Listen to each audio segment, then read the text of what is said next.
Thanks, President Councillor. And for a little bit of time, you might give us more time for questions later on. So good afternoon, Rotarians guests and those online today.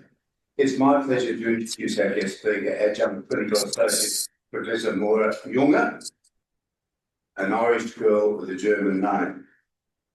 The CEO of the Sleep Health Foundation. Moira's actually married with three children. They live in Yarra.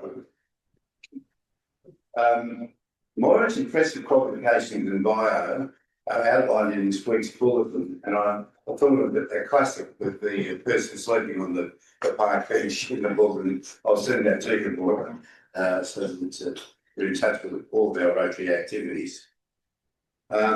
She's worked across the public and private sectors as a clinician, board member, researcher and speaker. I heard Moira being interviewed on 3AW recently, and knowing that we had a speaking spot coming up, I reached out and was delighted that Moira was able to fit us in today. Her foundation is a small foundation. The speakers and their board members are generally paid for their presentations, but she graciously agreed to speak to the club today. I'm sure that her message will resonate with a number of our membership who are here with us today. When I heard her on 3AW, it resonated with me, and I'm sure you'll have some interesting questions after her presentation. So would you please welcome Moira to address us on why sleep matters? And as I said, she'd be very happy to address questions afterwards. Thank you. Just, well, yes. It might be interesting just to have a show of hands if there's anyone in this room who has no problems with sleeping. Anybody? A couple. So all the rest are going to be better. Thanks, Fred. That's good.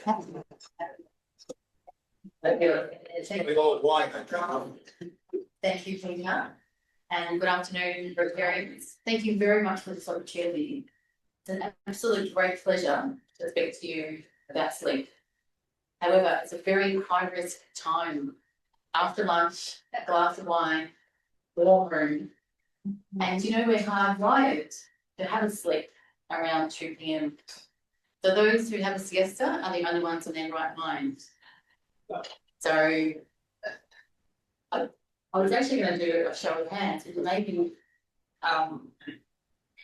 think there. So I have a couple of show of hands. And have you heard of the Sleep Health Foundation before today? No. And so that's a problem for us. That's a part of our problem. We know that sleep is a huge problem, which I'll get to. But part of the issue is if you're having trouble with sleep, you don't know that we exist. And we are what we want to do, what Beyond Blue has done for mental health, and what the Heart Foundation does for heart health. Both of those organisations are going to show of hands. I think you all know about Beyond Blue, maybe not now German friends. Most people know about Beyond Blue, and they have 90% recognition. And not that we want to be famous, we just want people to know where to find us. The other show of hands was who slept well last night, which I know now. And the other show of hands is who thinks sleep is important. Yeah. So 100%. We know that sleep is the foundational pillar of health alongside diet and exercise. But you'd agree that we haven't had the public recognition yet in terms of government response, policy, funding, in the same way that we have for diet and exercise. Think Life in it from 50 years ago. Think a whole lot of education around nutrition. So we're trying to actually do education around sleep. So the 3AW gigs and the ABC gigs and the TV gigs go beyond my point of comfort, but we need to get out there and talk to the public. So it's great that you found me, and it's just a great opportunity. So here's a favourite topic of mine. So I've got about 15, I had 18 minutes, so I've got about 15 left. But I think that, but just a few minutes on 5 key dot points, 5 key messages that I have for you. One is really what is sleep? why it's important, what's the impact of inadequate sleep, common sleep problems, and helpful evidence-based sleep tips for you. So as I said, I don't want to put you to sleep in the next 15 minutes, but I do want you to have a good sleep tonight and beyond tonight. So in terms of what is sleep, it's not like anything else we know in terms of, it's not like anesthesia, it's not like unconsciousness, but it is an altered state of consciousness. And there is so much that happens during sleep while we're asleep. It's a very active brain. We actually have growth hormone, many other hormones, body temperature changes, repair, restoration, etc. The brain never actually sleeps. And you'll know from some of you actually another show of hands, anyone monitor their sleep with a wearable? A few people, yeah. That has pros and cons. I think that's actually going to be a good thing in the long run, but at the moment it's inaccurate. And it actually causes, in some people, quite a bit of anxiety to like unhelpful health anxiety about something that otherwise is probably on track. Because if you're not getting enough sleep, I think you'll know it. And you'll know because you'll have unintentional naps, you'll have difficulty with your occupational functioning and or your social functioning. So you'll have impairments. You'll have probably marked distress and marked impairments. So those of you who are monitoring your sleep because you think it's interesting and you actually have health goals, I can tell you for free, Catherine, from your alertness and your composure and just your general healthiness, not knowing anything about the sleep data, that you're probably getting adequate sleep. And if you're not, then the pathways are to talk to your GP and to actually have a sleep study if you are feeling at the point of having an impairment. I wish I could have had a short video, but next time if we have Joe here, I said to Peter, can I show a video? I said, no, I probably know, just talk. It's probably easier. Because I had a video of a 4-minute video of Mike Frost, who was a 73-year-old man who discovered he had sleep apnea. And he didn't know he had sleep apnea, but his wife said, you're stopping breathing during your sleep. And the word apnea is a Latin word for absence of breath. So those of you, statistically, I know that probably 20% of the room has sleep apnea. We also know that 80% of it is undiagnosed. So the hallmarks of sleep apnea is excessive daytime sleepiness, morning headache, and usually, mostly, associated with very loud snoring with or without witnessed apneas. So if you don't share a bed with someone, if you share a bed with someone who sleeps really well, you might not even know that you have apnea. But we know that apnea needs to be treated, particularly if it's above 15 times per hour that you stop breathing. So imagine that all of us have at least 5 times an hour we stop breathing, or normal limits is 5 times an hour. So you can imagine the stress when people are having a lot more than that. So sleep is that sort of altered state of consciousness at what happens. We have lots of different stages of light and deep. 70% of Australians, when they're asked, draw us what sleep looks like, they draw a line that goes down, stays down, and comes up like a U. But we know that that's not what sleep looks like. Sleep is full of up and down, awakening, changing, deep light sleep, restlessness. Even in a healthy 18-year-old with no mental health problems and no sleep problems, that will probably wake, in terms of if we've got electrodes on the head, they'll probably wake a few times an hour. Because otherwise, we wake up with a pressure sore in our ear and our teeth, we don't move position. But we only, and that healthy 18-year-old, when he doesn't look at the time, doesn't think there's a problem being awake. That's only when we look at the clock and think, oh, I'm awake, that will perpetuate staying awake. So if you are waking at night, I really encourage you to resist the temptation to look at any kind of time check and to keep your clocks and things and phones away from the bed or always turned away and resist the temptation. So why is sleep important? I think that you don't need me to tell you that, but I can just cite what we know in terms of the research. We know that it's important for alertness, for regulation of emotion, regulation of cognitions, alertness, all the things around our memory and our learning. We know that without it, we don't have any energy, etc. We know that inadequate sleep will lead to cardiovascular increased risk of mental health problems, some dementias, some cancers, and of course, injuries and accidents. We know that more than 3,000 people a year die on the roads due to inadequate sleep, and most of it's undetected. During COVID, there was a biomarker that was discovered for sleepiness. You all know that there's biomarkers or a metabolite for alcohol and other drugs, so much so that there's roadside testing over the last many decades now. So at the moment, this discovery is in the hands of the engineers to make it into, it's a prototype, but to make it into something that can be at the roadside. It's probably not going to happen in our lifetime as a roadside test because it takes about 5 minutes per person. And Victoria Police is saying, we don't want to do that. That's not going to work for us. That's crazy. But probably in the next 2 to 5 years, it'll come in terms of autopsy, that they'll know the person who died in a road accident, what level of prior sleep they had, whether it was less than 5 hours. You might have seen the billboards at the moment talking about if you've had less than 5 hours, you're more likely to fall asleep. So it's a nice little catch, it's true.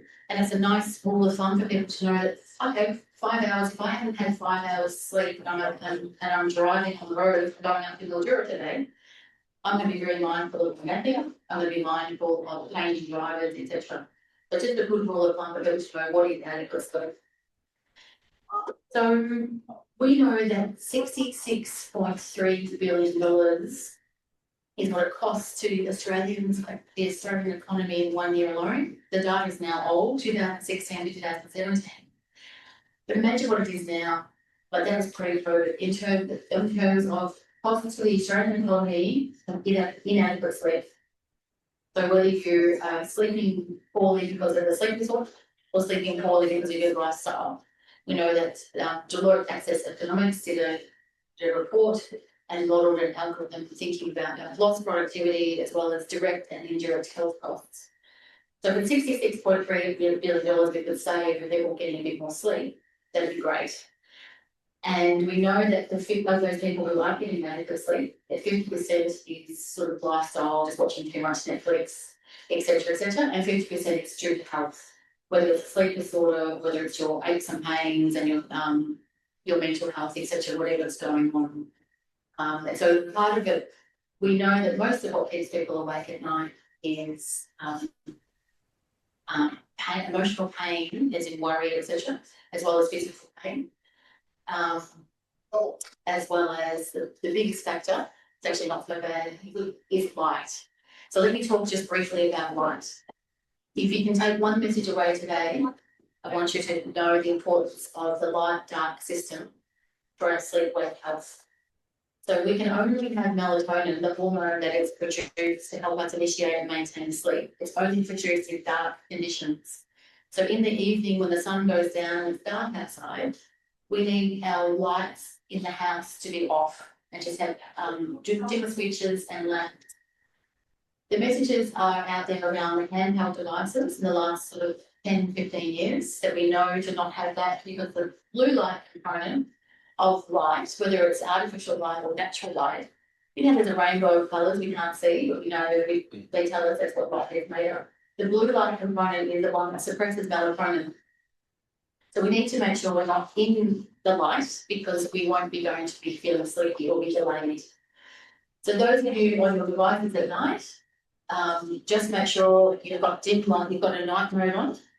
Make sure that you're not only worried about the light, make sure you think about the stimulation. So the messages now are not get off your phones because that's too late, the horse is bolted. But in this room, who doesn't use a phone or a device in the hour before bed? Oh, good. Great. Fantastic. When I go to a school or a different, it's generally about 1%. So it's really difficult to sell that message. We need to actually have a different message around harm minimisation and reduction of harm to say, and the research is clear on this, that if you have the light sorted out, it's not bright, no blue light, and also this, what you're watching, what you're doing is not stimulating, and it's less than 45 minutes, you probably don't have that much effect on your sleep. But it's very, very clear if you have your devices in the bed with you, you have terrible sleep. Like it's less able to actually be good sleep. So those of you with teenagers, grandkids, or yourselves, be very mindful of those messages that you can either not going to find it all as correct, but those of you who are already sort of connected to make sure that it's not in the, you just separate it from your sleep. Like you separate your drinking from your driving, separate your screen use from your bed. But the lead up to bed is more around the content and the light. So in terms of common sleep problems, we touched on sleep apnea. The most common sleep problem is insomnia. If insomnia is actually, in terms of the diagnosis of what it is, we don't mention hours of sleep with diagnosis. If you're getting 5 hours sleep, 6 hours sleep, or 10 hours sleep, it doesn't matter to a sleep expert. We're actually not focused on duration or hours of sleep. You've heard that you need 8 hours sleep, generally, 7 to 9. That's just an average. We know that anywhere between 5.5 and 10 is normal. So there's a lot of individual variation with sleep need. The most important factor is the quality of the sleep and the consistency of the sleep. So if you can actually just do a consistent routine with your sleep, that's going to actually help you a lot more than worry or focus on the hours. In terms of insomnia, we know 15% of Australians have insomnia. We know that there's not the solutions out there. Most people, if they mention sleep problems to their doctor, 90% of them are given a pill prescription. And of that pill prescription, most of it's a benzodiazepine, which is not the best form of action for insomnia. Even the medical people, some of you in the crowd might be medical people, they would also agree that the non-drug strategies are the best for insomnia, not long-term in terms of safety and in terms of efficacy. There's a lot of education required for our health professionals as well as the community about sleep and what to do instead of taking a sleeping pill. We know that sleep apnea is the next most common sleep disorder, which we talked about, and sleep apnea and insomnia often coexist. We also know that restless leg syndrome is the third most common sleep disorder. And those of you with restless legs, or if you know what it is, you actually, while you're awake, you have an irresistible urge to move usually your legs, sometimes it's your arms, feeling really fidgety and restless, sometimes it's painful, but really all crampy. But that's often related to just poor sleep and sleep deprivation itself, causing that, or low iron. So in men and women, it's really important to have annual checks, 6 monthly checks with your. So common sleep problems, it's really the key message is making sure that you get the fix up, that you don't put up with poor sleep. It's not a common normal part of aging, it's not a common normal part of just being a busy professional, having a few young kids. That's what people think. Oh, isn't everyone there sleepy? It's not true. It's really important to actually realise that if you're sleepy and falling asleep accidentally, then it's a health issue and often leads to other things. Until 2013, we thought, I was always taught that I was a registered nurse at the Alfred for 10 years and then I did 25 years as a psychologist. And now the last 3 years doing this job as a preventative issue, going out to the community. Prevention is better than cure with sleeping difficulties. Because it's too little too late to wait until people have got a current problem. We used to think, we were told that anyone with a sleep problem, particularly insomnia, was pretty much just because they were anxious or depressed or bipolar or both. We didn't know. We now know that it's actually a bi-directional chicken and egg scenario, but sometimes, particularly in the mental health crisis we have with youth, lots and lots of kids and teens aren't getting adequate amounts of sleep. And sometimes it's the inadequate sleep that can trigger the first ever episode of anxiety, depression, etc. So it's really important and really landmark study that was done in Melbourne actually from about 2000 to 2009, looking at a cohort of many thousands of women. Women, when they were first interviewed in 2000, the ones that didn't sleep well but didn't have mental health problems were 4 times more likely to 3 years later, 6 years later, 9 years later to have mental health problems based on the poor sleep. So it's a predictor, not always of course, but it can be a predictor of poor mental health. So it's just an urgent issue across schools, across road safety, across health professionals and who's skilled. So it's something that we feel very confident about, and that's why we come and talk to the community. Well, I get on the radio, why I dedicate my life to sleep foundation. which is unfortunate at the moment don't have government funding, but we know that it's coming. We know we rely on a small amount of corporate donations and a small amount of philanthropy and a small amount of sustainability. As I said, we have a speaker program, and sometimes we go out and if someone asks for a lunch and learn, we get a little bit of a fee for that, and it helps keeps us afloat. So in terms of the evidence-based tips to know what to do and when to do it, and there's probably some, I think there's really good questions around, often I get good questions around sleep tracker and melatonin and naps and nightmares and all sorts of things. But I just want to leave you with a few helpful evidence-based tips. I've already told you that the most important thing is consistency and not to worry about duration of sleep. The other really key thing is the light-dark cycle, that you know now that melatonin is only going to come out in the dark. So keep that in mind.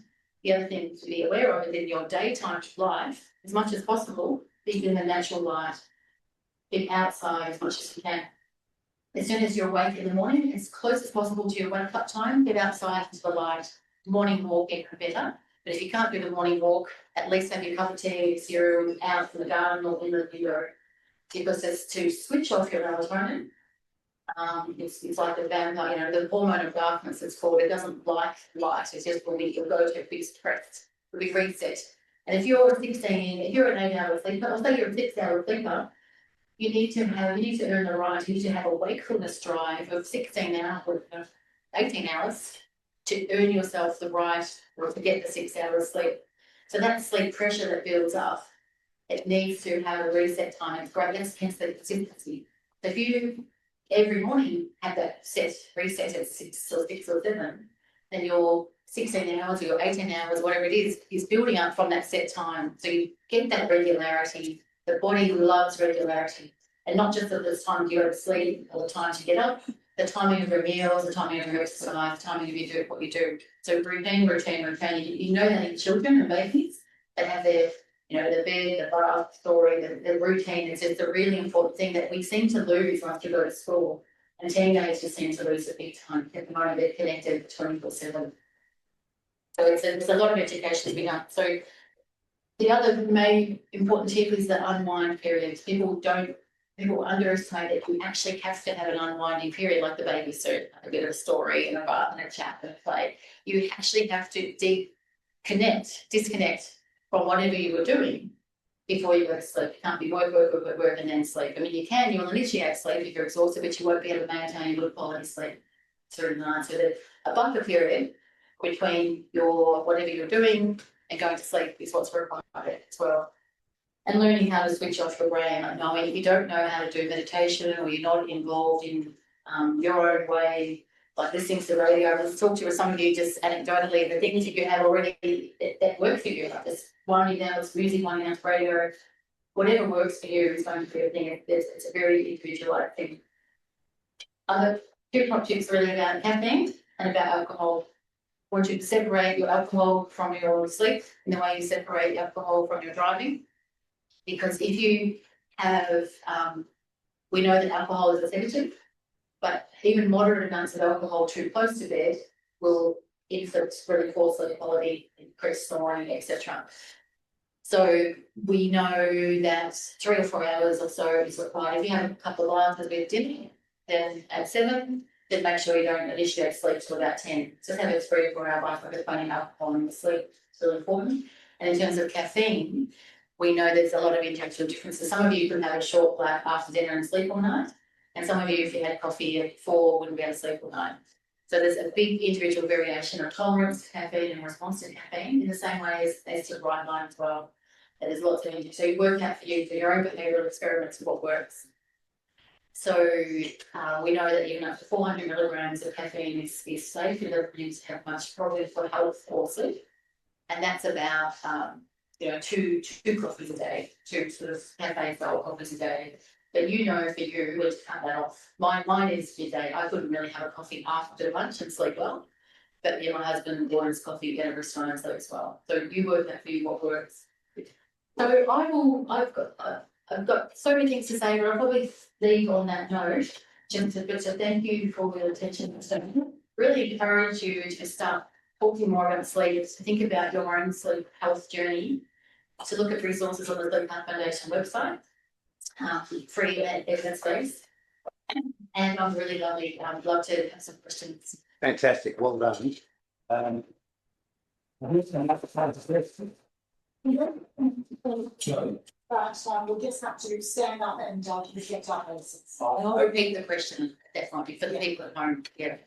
Okay, so if you could just mention your name, repeat the questions, very brief.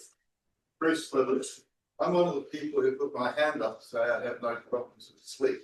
But that's because I did have a big problem with sleep, to the extent that my wife said, if you're going to snore like that, you can go down to the back bedroom or you can go off to a sleep clinic. There wasn't an or, it was go off to a sleep clinic. And I did that, and I had a wonderful night's sleep at the clinic, so I thought. And a week later, I came back for the analysis, and I was asked, how did you sleep? And I thought, thank the technicians very much, that was wonderful. And the guy pulls out this chart and he says, this is the worst case of sleep I ever had in my life.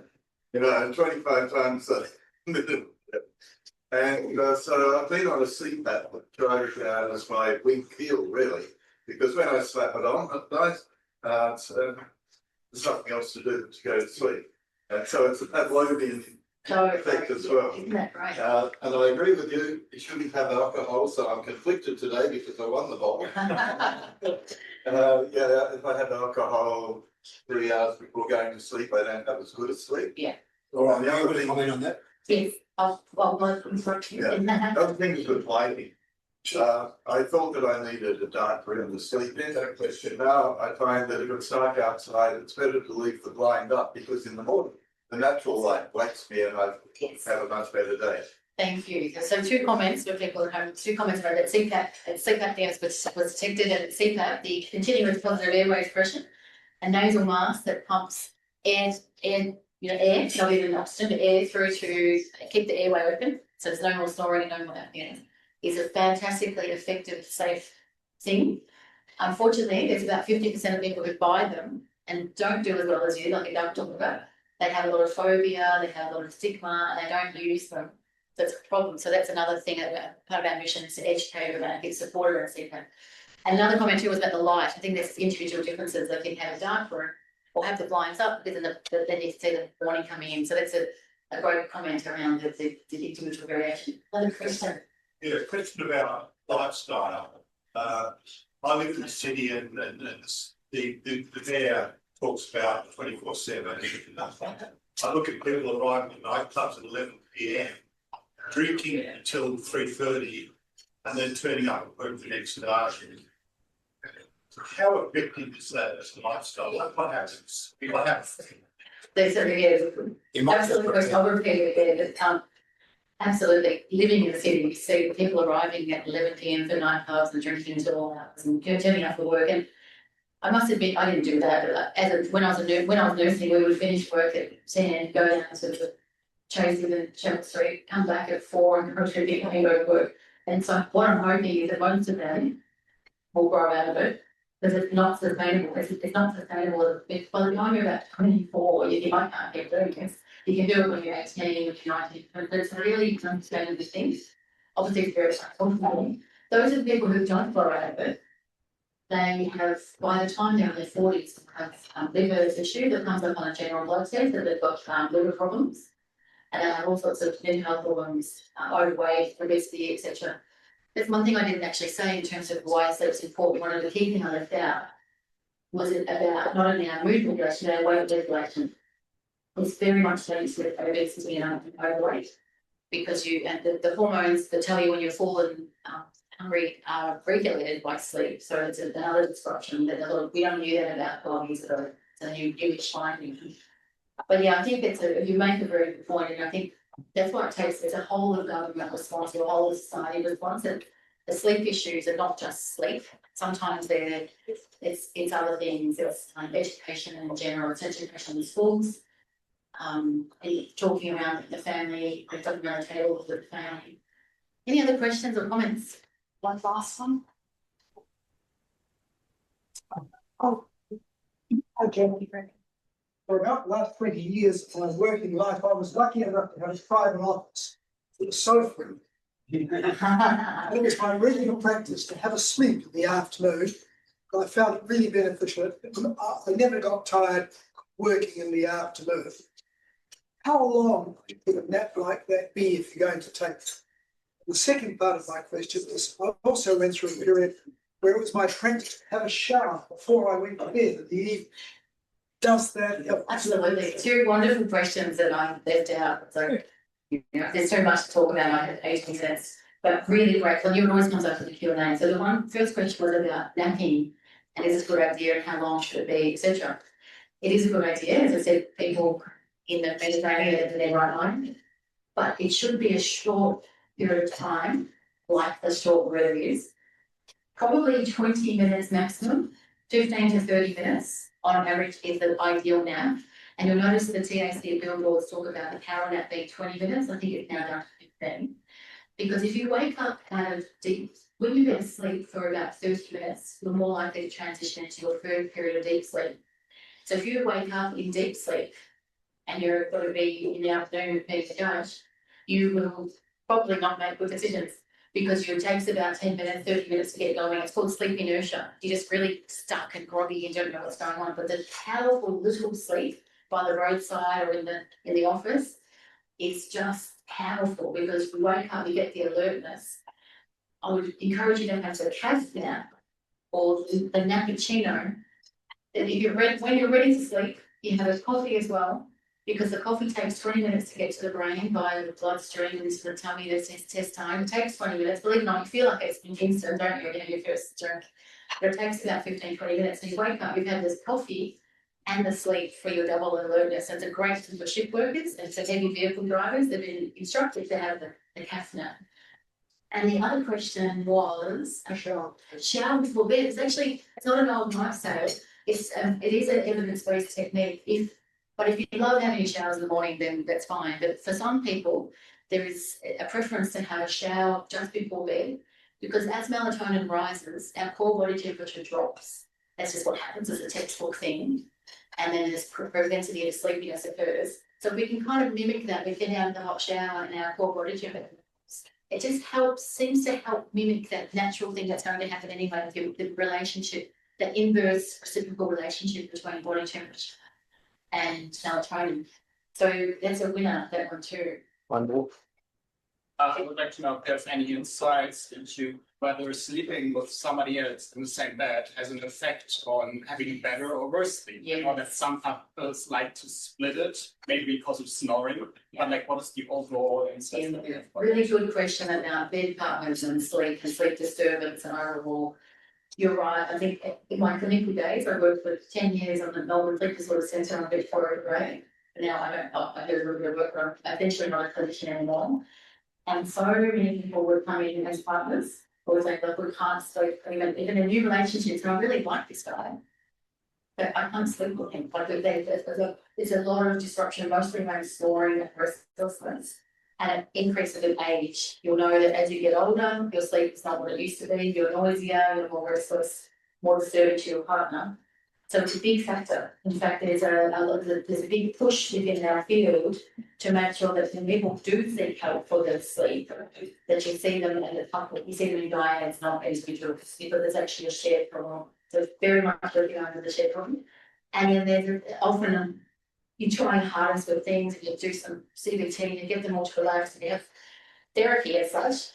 But then sometimes the answer is separate beds, separate rooms if you could. And then you have your intimacy, closeness at other times and just make that work. And people are really happy with that, but only if both are happy with that. Some people think that that's a disaster. That's like, I don't want to, it's one step short of divorce doing that. In fact, in magazines and things, and they call it the sleep divorce. They just still, you stay together married, but you don't sleep in the same room. It's a big issue. Thanks for listening. Well done, Laura. Please stay there. Laura, that's been an exceptional presentation. It mightn't surprise you when you look at the age demographics that from time to time we do have members not off at lunch. I was watching. But I haven't seen one who say the cats have done more. So well done. I think in terms of your video, if we couldn't show it today, I'll send it to you. I think it'd be worthwhile if we, in a few months' time, you've got time to come back, perhaps that's our little supplementary 10 minutes. Yeah. 6 minutes. I think members who aren't here today would really benefit from that. So well done, and please thank Moira very much for a wonderful presentation. On behalf of the club, I'd like to present you with our Rotary socks, which were manufactured here in Melbourne by our own member Phil Intersby at Wilderness Square, and you'll enjoy those through this whole. Thank you. Yes. Perfect. Show your appreciation here. Thank you. Okay. Thank you very much. Thank you. Well done. Okay. Well, thanks for our visitors and guests attending today, and to MC Karen, and for the reflection by Philip, and our lunch setup and reception teams for their efforts, particularly without Joe. If you can lend a hand with a pack up after the meeting, that would be greatly appreciated. A reminder, next week we meet here at number 35 for lunch, where our guest speaker will be former Melbourneian of the Year, who I did in fact hear on 3AW again this morning, Major Brendan Novel, commanding officer in the Salvation Army Melbourne, with whom Rotary's had a wonderful relationship in Salvation Army for many years. So it's a great opportunity to hear from a leader with a lifetime of service with the vulnerable and homeless we see around the city. Would you please stand and close the meeting with that statement?